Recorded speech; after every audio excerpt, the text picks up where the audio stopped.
जब मूसा अलैहिस्सलाम बड़े हुए तो उन्होंने देखा कि फिरौन की कौम बानी इजराइल पर जुल्म कर रही है। एक दिन उन्होंने देखा कि एक मिस्री और एक बानी इजरायली लड़ रहे हैं।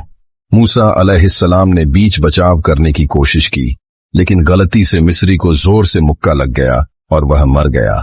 जब यह बात फैली तो फिरौन ने मूसा अलैहिस्सलाम को कत्ल करने का हुक्म दिया। मूसा अलैहिस्सलाम मिस्र छोड़कर मिद्यान की तरफ चले गए। अल्लाह ने उन्हें नबूवत दी और कहा कि वे फिरौन के पास जाकर उसे अल्लाह की बंदगी की दावत दें। मूसा अलैहिस्सलाम ने डर जाहिर किया क्योंकि उन्हें याद था कि उन्होंने एक मिस्री को मारा था, लेकिन अल्लाह ने फरमाया कि मैं तेरे साथ हूं, डर मत।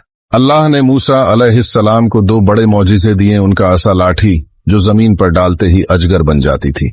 इन निशानियों के साथ मूसा अलैहिस्सलाम अपने भाई हारून अलैहिस्सलाम को साथ लेकर फिरौन के पास गए और कहा, अल्लाह का पैगाम सुनो और अपनी कौम को आजाद करो। लेकिन फिरौन घमंड में चूर था, उसने कहा, मैं ही तुम्हारा रब हूं।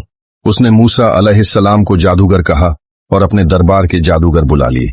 जब जादूगरों ने रस्सियां और लाठियां फेंकी तो वे सांपों की तरह दिखने लगे, लेकिन जब मूसा अलैहिस्सलाम ने अपनी लाठी फेंकी तो वह सचमुच अजगर बन गई और सब झूठे सांपों को निगल गई। जादूगरों ने यह देखकर सजदा कर दिया और बोले, हम मूसा और हारून के रब पर ईमान लाए। फिरौन गुस्से में भर गया और उन्हें सजा दी, लेकिन हक की जीत हो चुकी थी। कई सख्त आजमाइशों के बाद फिरौन ने आखिरकार बानी इजराइल को जाने दिया। मूसा अलैहिस्सलाम उन्हें लेकर निकल पड़े, लेकिन फिरौन अपनी फौज के साथ उनका पीछा करता हुआ आया। जब वह दरिया के किनारे पहुंचे तो आगे पानी था और पीछे फिरौन की फौज।